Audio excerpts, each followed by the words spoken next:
Results of last week's presidential election in the Central African Republic are slowly trickling in.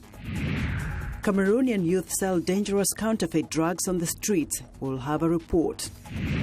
In Star Wars, The Force Awakens sets a new high mark in New Year's box office history. Africa 54 starts right now. Good evening and welcome. I'm Vincent Makori. This is Africa 54. Now, the Burundi's government says it will not participate in peace talks with the opposition scheduled for Wednesday. The mediation is part of regional efforts to resolve a crisis triggered by President Pierre Nkurunziza's decision to run for a third term in office. Joseph Bangura Mbona, the permanent secretary in the Foreign Affairs Ministry, says his government holds some of the participants responsible for recent months of violence. International monitors fear Burundi could be headed for civil war. 2 people were injured in a grenade attack in Bujumbura on Monday. The United Nations estimates that 400 people have already been killed during the unrest and more than 220,000 people have fled Burundi since April. Now, the results of last week's presidential election in the Central African Republic are slowly trickling in. So far, the vote counting has former Prime Minister Faustin Archange Touadéra leading, followed by another former Prime Minister, Anissé Georges Dolo-Guélé. However, 2/3 of the 30 candidates vying for the presidency are demanding the authorities hold the vote tabulations because of what they say were irregularities in the ballot. The protest by the candidates could mean the final result is contested, but it may seem by some voters as a last outcry by people who see their candidates' chances of winning the election slipping away. Well, for more on the election situation, I'm joined by VOA reporter Tatiana Mossant, who has just returned from the Central African Republic. Hello, Tatiana. Hi. A good job you did over there. But let's now focus on this incoming results. What is the trend? What are they up to this moment? Do we still see a projection of this guy winning? This guy was not as well known. They are only 25% of the result which were published already, yeah. Which is, let's say, nothing compared to what we are expecting. Yeah. But this guy, at the beginning, Mr. Touadéra, he's like the surprise, the big surprise of these elections. And there were like 30 candidates. We were thinking about 5 candidates, 5 big candidates, and it wasn't, he wasn't supposed to be one of the 5. Yeah. But the job he did in several regions of Central Africa was strong, and it's looked like from the beginning of these results, he's one of the winners. Now, could you say that there is some legitimacy in those who are saying perhaps there should be a recount, that perhaps there are irregularities? They have irregularities, which is not really a surprise, only because the way they were preparing elections, but it was something everybody were afraid of and they were aware of it. It doesn't mean that all the results will not be verified and fair. Yeah. We are still waiting to see the end of the process. Yeah. But what we can say now is that the candidates, from the beginning, they said it will be too short. We need to postpone election until January the 3rd. But it's looked like... Why was it? Why was there a big hurry to conduct and conclude this election if the conditions on the ground were not favorable? It's looked like international community who put so much money, so much effort on Central Africa. They wanted to have elections. They wanted to get stability as soon as possible, even if all the conditions are not enough, even if the government, the transition government, is not able to give all the skills and all the options, yes, to make sure. But from what you heard on the ground, speaking with people, do they believe that just the elections per se would be enough to bring stability and peace in Central Africa? I think we want to be optimistic, but to be honest, I think to be realistic, let's say that elections will not be enough. It's one step of the process to get stability in Central Africa, but it's not enough because you still have arms everywhere in the country, and people are looking for security, disarmament,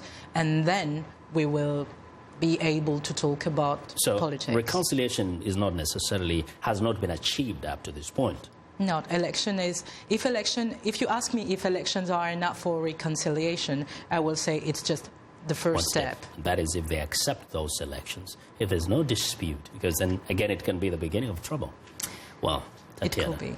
Thank you very much for your You're perspectives. Thanks to Tatiana Mossad, who was reporting very excellently, really, from the Central African Republic. Well, in the second half of 2015, African countries struggled to grow their economies after a gloomy outlook for the year. A slump in commodity prices and a drop in foreign investments is being blamed.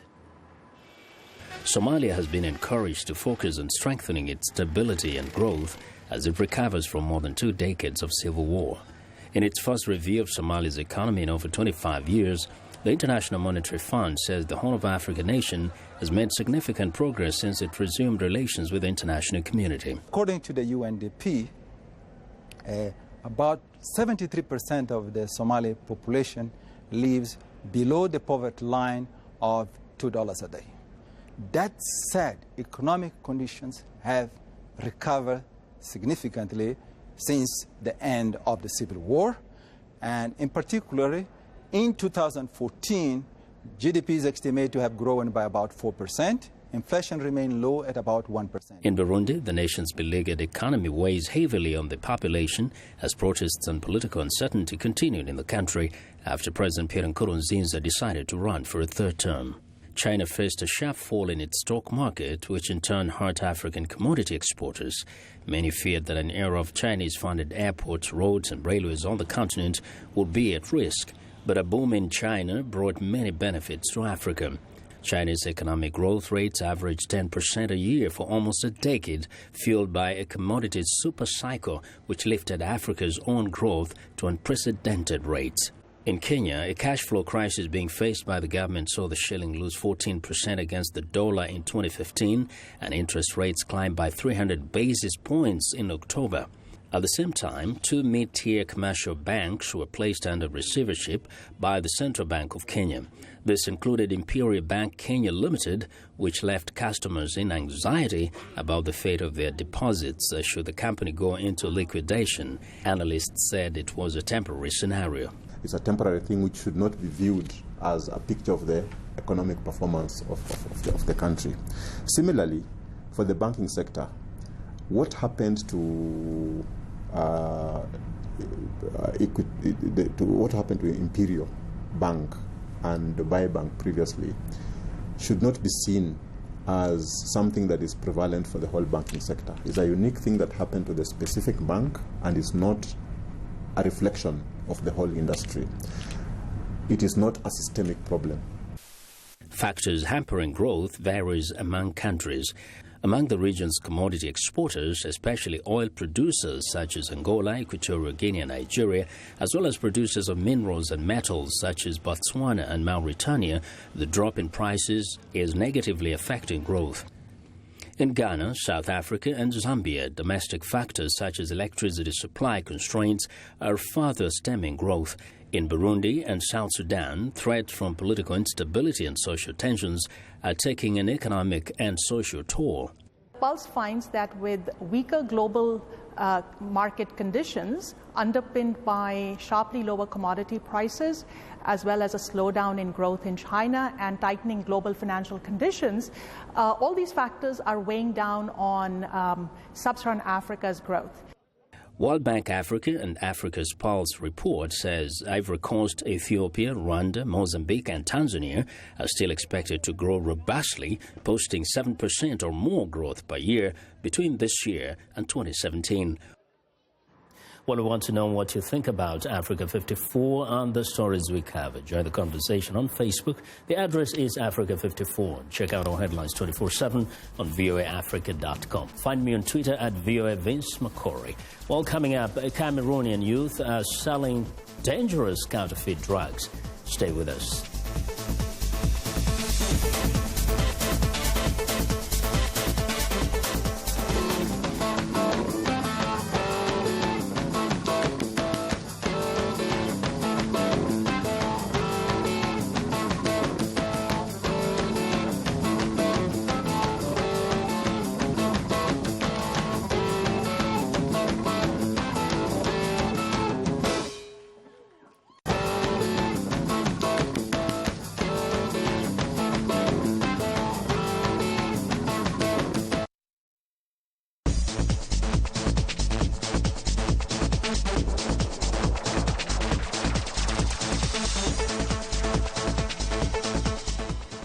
Well, U.S. President Barack Obama is poised to reveal his new initiatives to curb gun violence in remarks Tuesday.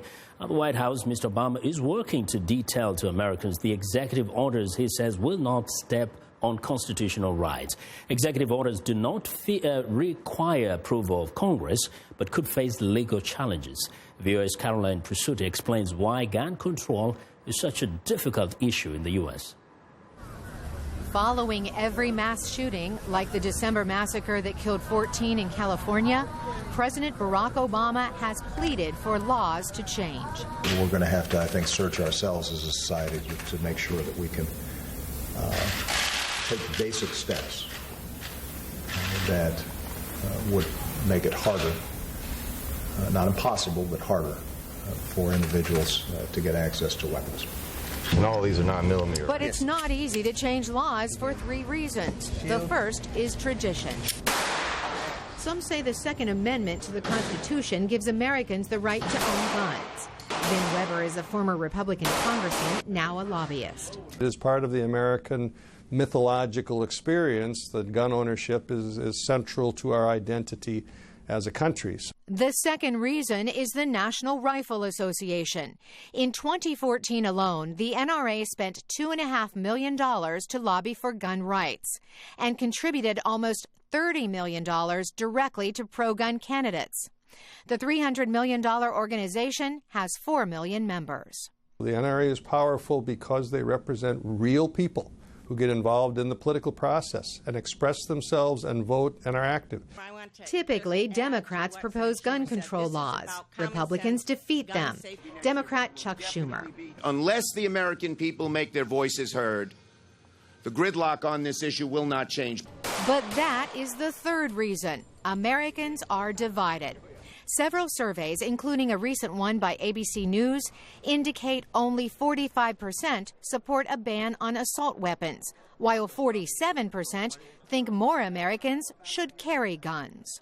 But it also reflects this sense among many Americans, not all, that gun ownership, the reason to own a gun is for personal protection. Mr. President, we're calling you out to stop whining about what you can't do. Gun control groups protesting weekly outside the White House are getting their wish for President Obama to bypass Congress. But gun advocates point out any presidential executive order may be temporary if U.S. legislators gather enough votes to change it. In Washington, Caroline Prisuti, VOA News. Well, President Obama is speaking now at the White House. Let's listen to part of what he has to say.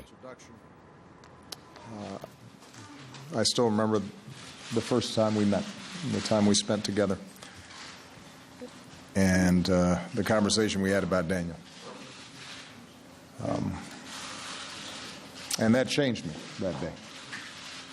And my hope earnestly has been that it would change the country. Now, 5 years ago this week, a sitting member of Congress and 18 others were shot at a supermarket in Tucson, Arizona. It wasn't the first time I had to talk to the nation in response to a mass shooting, nor would it be the last. Fort Hood, Binghamton, Aurora, Oak Creek, Newtown, the Navy Yard, Santa Barbara, Charleston, San Bernardino. Too many.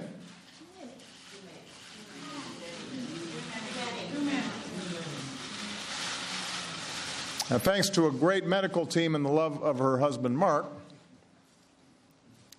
my dear friend and colleague, Gabby Giffords, survived. She's here with us today with her wonderful mom.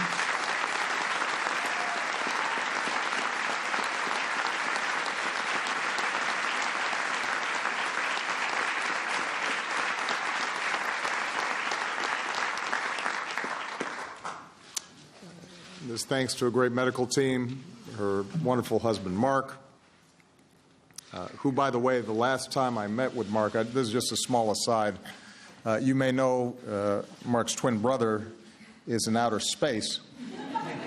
He came to the office, and I said, how often are you talking to him? He says, well, I usually talk to him every day, but the call was coming in right before the meeting, so I think I may have not answered his call, which made me feel kind of bad. That's a long-distance call. So I told him if his brother Scott is calling today, that he should take it. Turn the ringer on.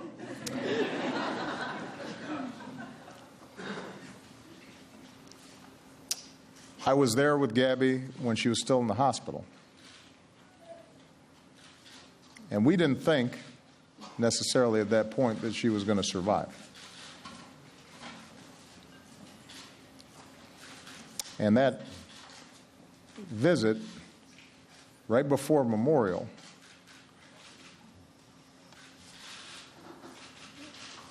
about an hour later, Gabby first opened her eyes. Now, I remember talking to Mom about that. But I know the pain that she and her family have endured these past 5 years. And the rehabilitation and the work and the effort to recover from shattering injuries. And then I think of all the Americans who aren't as fortunate. Every single year, more than 30,000 Americans have their lives cut short by guns. 30,000. Suicides, domestic violence, gang shootouts, accidents. Hundreds of thousands of Americans have lost brothers and sisters, or buried their own children. Many have had to learn to live with a disability, or learn to live without the love of their life. A number of those people are here today. They can tell you some stories. In this room right here, there are a lot of stories. There's a lot of heartache. There's a lot of resilience. There's a lot of strength. But there's also a lot of pain. And this is just a small sampling. The United States of America is not the only country on earth with violent or dangerous people. We are not inherently more prone to violence. But we are the only advanced country on earth that sees this kind of mass violence erupt with this kind of frequency. It doesn't happen in other advanced countries. Well, that was U.S. President Barack Obama talking about gun control in America.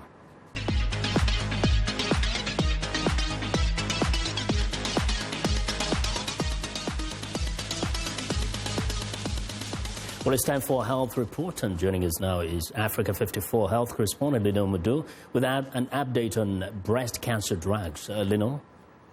Researchers from the University of Pennsylvania say a drug used to fight breast cancer may be effective against other forms of the disease. Writing in the journal JAMA Oncology, the researchers say the drug palbociclib could attack other types of cancer cells while inflicting little or no harm to healthy cells. Palbociclib is an inhibitor which targets certain enzymes that drive a rapid tumor cell division. It was the first such drug approved against breast cancer. A new study by the U.S. Centers for Disease Control and Prevention concludes that a combination of at least 6 drugs may be needed to combat the growing health menace of multi-drug resistant tuberculosis, MDR-TB. Currently, the World Health Organization recommends that 5 drugs be administered simultaneously. But the study, conducted at 26 sites in 9 countries, found that using 6 drugs could provide a necessary boost in efforts to defeat MDR-TB. Among the 1,100 adult patients in the study with MDR-TB, those who received 6 potentially effective drugs saw a 36% greater likelihood of responding to treatment compared with those who received 5 or fewer drugs. The findings were published in the journal PLOS Medicine. Now, blaming a poor economy, some citizens in Cameroon are now turning to the streets for cheaper medication. André Yapi has been selling medicine on the streets for over 2 years now. Street vendors such as André can be found on nearly every corner of Cameroon's many cities and towns. They are mostly unemployed youth and graduates. In Cameroon, we entered a world of self-help because we did not find anything better elsewhere. From time to time, the police come and seize the drugs. While there are no precise figures on the quantity of illegal drugs entering Cameroon, up to 70% of drugs sold are traded on the black market. Those involved in the trade are convinced that they are offering a very important service to the population. Our motivation is that we are here to help. Putting medicine on the market is a very delicate point. Populations in Cameroon lack means. You see, costs in Cameroon today have become too high. For example, let's take a medicine sold for 14,000 CFA francs at the chemists. You'll find it here on our stalls at 7,000 francs. The World Health Organization defines counterfeit medicine as one which is deliberately and fraudulently mislabeled with respect to identity and or source. The International Policy Network, a British think tank, estimates that worldwide 700,000 deaths a year are caused by fake malaria and tuberculosis drugs. Oblivious to the dangers, customers continue to patronize the street vendors. I buy my medicine in the streets because when you go to a chemist, it is very expensive. It's a huge expense in the chemist shop. Thus, when you go there and you cannot find the medicine which has been prescribed to you by the chemist, those street doctors, as we call them, will propose another drug to you at a lesser cost, at a low price. Dr. Darlene Onogo warns against this worrying trend.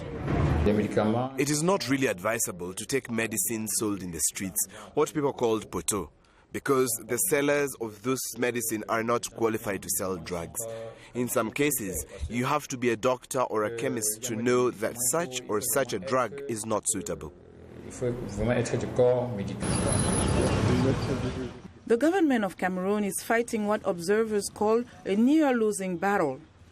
Vendors and suppliers of the medicine work in syndicates and are not ready to give up this illegal trade, which puts the lives of many at risk. That's our Africa Health Report for today. Vincent? Well, Lino, thanks a lot. And be sure to watch Lino Mudu's health updates every Tuesday and Thursday right here on Africa 54. Well, it's time now for a short break. Still to come on Africa 54. Star Wars The Force Awakens set a new high mark in New Year's box office history. We'll be right back.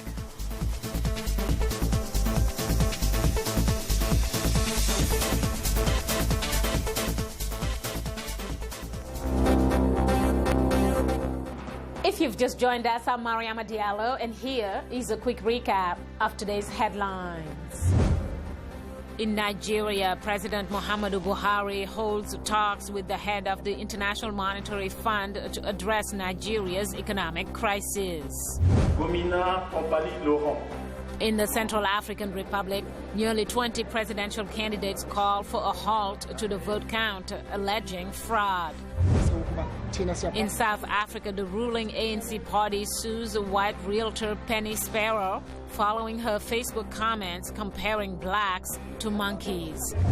Finally, the IMF reports that the continent's economic growth is slowing sharply and is at the slowest growth in 6 years. That's all for today. Thanks for watching. We'll see you next time.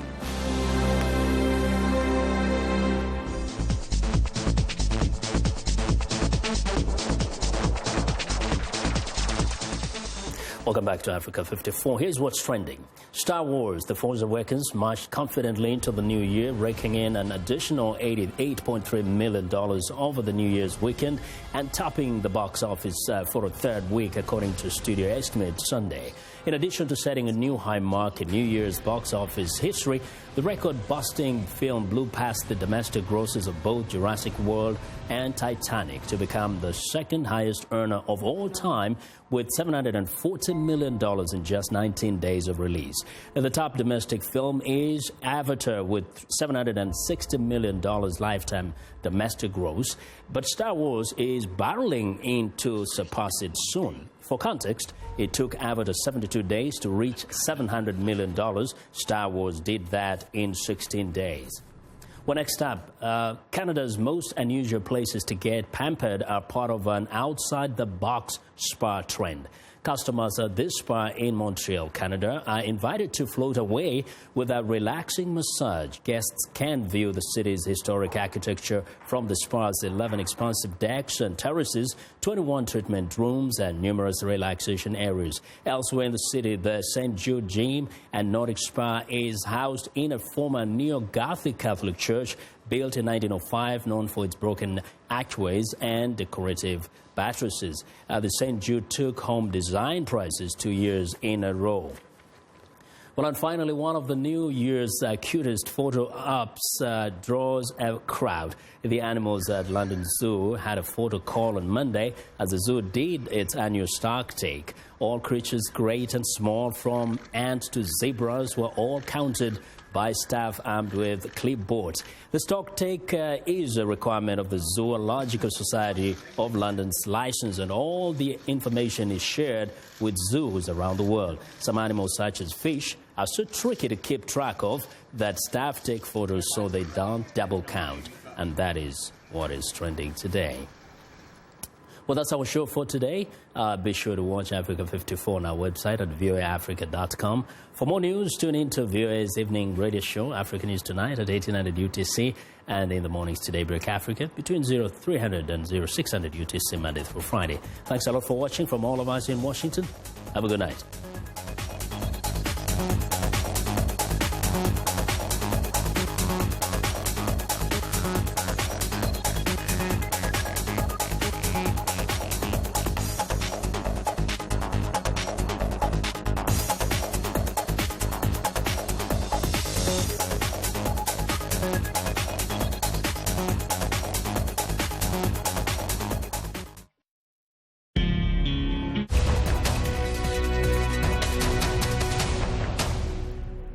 Welcome to the Voice of America's Newswords, where we teach you about words in the news.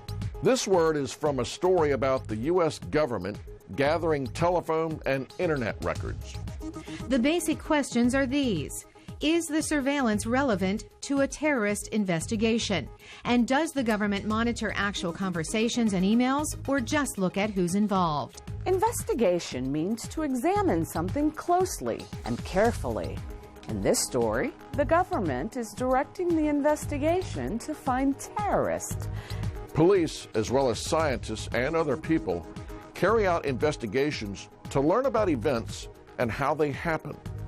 So, the next time you hear the word investigation, you will understand what it means.